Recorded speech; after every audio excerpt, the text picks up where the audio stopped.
और इस वक्त ये बड़ी खबर मिल रही है कि गुलाम नबी आजाद ने कांग्रेस पार्टी की मौजूदा लीडरशिप पर एक बार फिर से हमला बोला है।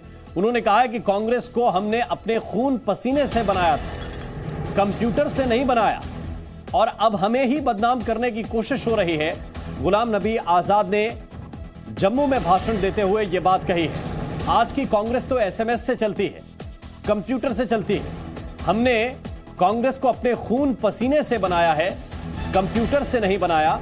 हमें बदनाम करने की कोशिश कर रहे हैं, यह गुलाम नबी आजाद ने कांग्रेस पर हमला बोलते हुए कहा है। उन्होंने कांग्रेस छोड़ दी है और अब नए सिरे से अपनी पार्टी को खड़ा करने की कोशिश कर रहे हैं गुलाम नबी आजाद। आज जम्मू कश्मीर के दौरे पर हैं।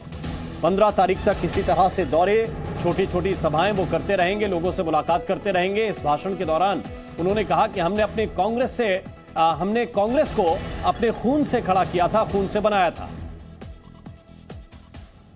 जो आज कहते हैं हमें, मुझे ऐसे लोगों पर तरस आता है। कांग्रेस हमने बनाई है, अपने खून और पसीने से बनाई है। ये कंप्यूटर से नहीं बनी है, ये ट्वीट से नहीं बनी है, ये एसएमएस से भेजनी है। गलत अफवाहें हमारे खिलाफ पूरे हिंदुस्तान में और जम्मू कश्मीर में फैलाने से नहीं बनी। दुनिया, हमारे लोग, गरीब लोग, किसान लोग, मजदूर लोग, हमारी बहू बेटियां, हमारे नौजवान, हमारे दिल की धड़कनों में है, हमारी नस नस में है। वो लोग जो हमें बदनाम करने की कोशिश है, उनकी रीच, उनकी अप्रोच सिर्फ ट्विटर पर है, कंप्यूटर पर है, एसएमएस पे है, और इसीलिए जमीन से कांग्रेस गायब हो गई। तो यह बड़ा हमला बोला है गुलाम नबी आजाद ने, और उन्होंने कहा कि उन पर हमला करने वालों की रीच ट्विटर पर, कंप्यूटर पर, एसएमएस पर है, उनकी रीच जमीन पर नहीं है, और इसीलिए जमीन से कांग्रेस गायब हो गई है। वो कह रहे हैं कि उन्हें बदनाम करने की कोशिश की जा रही है। क्या कह रहे हैं गुलाम नबी आजाद, सुनाते हैं। अनंतनाग के एक्स अनंतनाग और साउथ कश्मीर से मिनिस्टर हैं, मुफ्ती साहब के वक्त में पीडीपी में थे, ये भी यहां गए। तो इस तरह से अभी तो इब्तिदाए इश्क है, देखिए है आगे होता है क्या। इसलिए मैंने कुछ चीजें आखिर में कुछ नोट की। मेरा अगले वक्त में जो नई पार्टी बनेगी, कई नाम लोग दे रहे हैं, वो सब गलत है, अभी डिसाइड नहीं किया। हमारी पार्टी का और झंडा जम्मू सूबा के लोग, कश्मीर सूबा के लोग और लीडर मिलकर जो तय करेंगे, वही झंडा होगा, वही नाम होगा।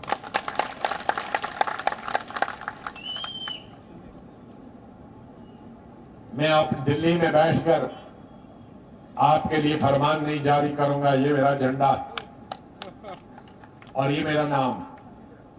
उसमें इनका सहयोग होना चाहिए, इनका दिल होना चाहिए। वो नाम और झंडा गांव वाले भी बोल सकते होंगे, शहर वाले और कस्बे वाले। मेरे पास कई नाम आए, कश्मीरी के नाम आए, वो उर्दू ज्यादा फल देते हैं। हमारे जम्मू वाले हैं, वो संस्कृत वाला देते हैं।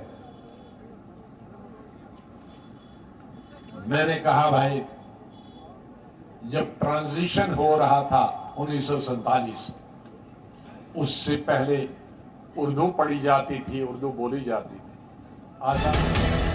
तो एक तरफ गुलाम नबी आजाद हैं जो अपनी बात कह रहे हैं, अपनी नई पार्टी के नाम और झंडे की बात कर रहे हैं। दूसरी तरफ कांग्रेस के नेता उनको पहचानने से इनकार कर रहे हैं। गुलाम नबी को पहचानने से ही इनकार कर दिया पवन खेड़ा ने। उनसे यह सवाल पूछा गया था कि गुलाम नबी आजाद आज कश्मीर के दौरे पर हैं। पवन खेड़ा ने यह उत्तर दिया कि ये कौन है। अधीर रंजन चौधरी भी इसी अंदाज में कुछ कुछ नजर आए हैं और उन्होंने भी यही कहा कि गुलाम नबी को नहीं जानता हूं। पवन खेड़ा ने कहा कि ये हैं कौन। कुछ कहेंगे, आज ही जी वो जम्मू जाने का देखिए, जो हमारे पार्टी से जिनकी नाता छूट गए हैं उनको लेके हम क्या बोलेंगे। उनको ज्यादा तवज्जो देना मुझे लगता है कि हमारे लिए कोई जरूरत चीजें नहीं है। जम्मू जाने का निर्णय कौन है ये, किसकी बात कर रहे हैं आप? हैं क्या कांग्रेस में? जाए जहां जाना है, स्वतंत्र देश है, विदेश जाना है विदेश जाए, हमें क्या फर्क पड़ रहा है? ऐसे लोगों से कोई नुकसान कांग्रेस? कौन है ये जो हमारे साथ है ही नहीं, वो हमें क्या नुकसान पहुंचाएंगे? जाए जहां जाना है। तो ये कह रहे हैं पवन खेड़ा कि जो हमारे साथ है ही नहीं वो हमें क्या नुकसान पहुंचाएगा, इनको जहां जाना है वहां जाने दीजिए का हिस्सा होते।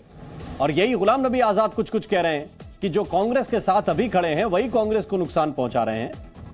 पवन खेड़ा कह रहे हैं कि जो कांग्रेस के साथ है ही नहीं वो हमको क्या नुकसान पहुंचाएगा। तो ये देखिए, एक तरफ गुलाम नबी आजाद कह रहे हैं कि मुझको बदनाम करने की कोशिश हो रही है। जिन लोगों की रीच केवल कंप्यूटर तक है, जिन लोगों की रीच केवल ट्विटर तक है, सोशल मीडिया तक है या एसएमएस तक है, उनकी रीच जमीन पर नहीं है। और यही वजह है कि जमीन से कांग्रेस धीरे धीरे करके खत्म होती चली गई। क्या कह रहे हैं गुलाम नबी आजाद, सुनाते हैं आप। सबके लिए होगा, मैं इसकी कॉपी दूंगा। ये सिर्फ मैं नहीं बोलूंगा, सब अपनी अपनी बोलूंगा। Restoration of full statehood, right to land, कोई नाराज नहीं भाई, right to land and employment to native domicile. तीन चीजें हमारी सबसे ज्यादा प्राथमिकता होंगी हमारी पार्टी की। पूरी स्टेटहुड, ऐसी असेंबली नहीं जिसमें लेफ्टिनेंट गवर्नर, ऐसी असेंबली जिसमें गवर्नर हो, ला असेंबली बनानी चाहिए। दूसरा, जमीन कोई बाहर से न खरीदे, जम्मू में या कश्मीर में सब नौकरी बाहर से कोई न करे।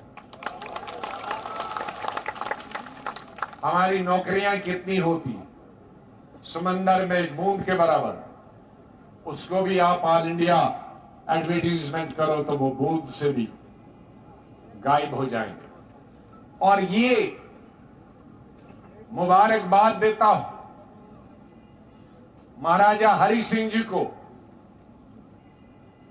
ये दोनों चीजें, तीनों चीजें 1925 1930 में हरि सिंह ने रखी जमीन। और बाद में जब अकॉर्ड हुआ उसमें हिंदुस्तान के कॉन्स्टिट्यूशन में भी, संविधान में भी और जैन के कॉन्स्टिट्यूशन में डाला।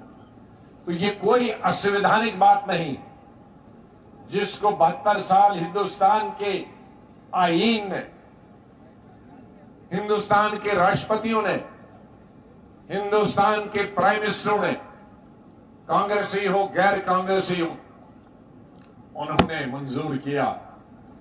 पार्लियामेंट ने, लोकसभा राज्यसभा ने मंजूर किया। तो हम कौन होते हैं इसको गलत कहने वाले। इसी तरह से जम्मू कश्मीर में ह्यूमन राइट्स वायलेशन की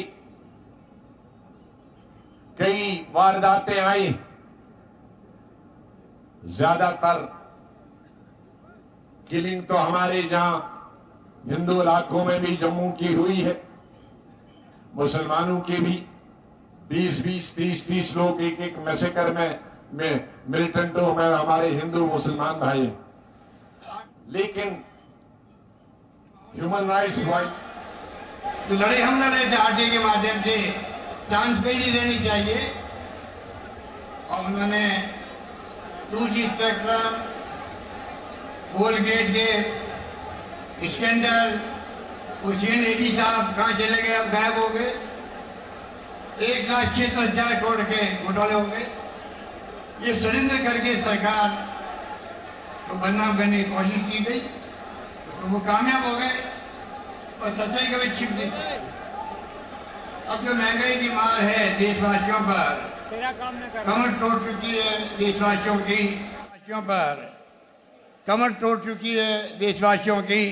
मेरे पूर्व वक्ता ने बताया आपको, बेरोजगारी की तो हाहाकार मर गया लोगों में। जो रईसी नौकरी है वो भी जा रही है।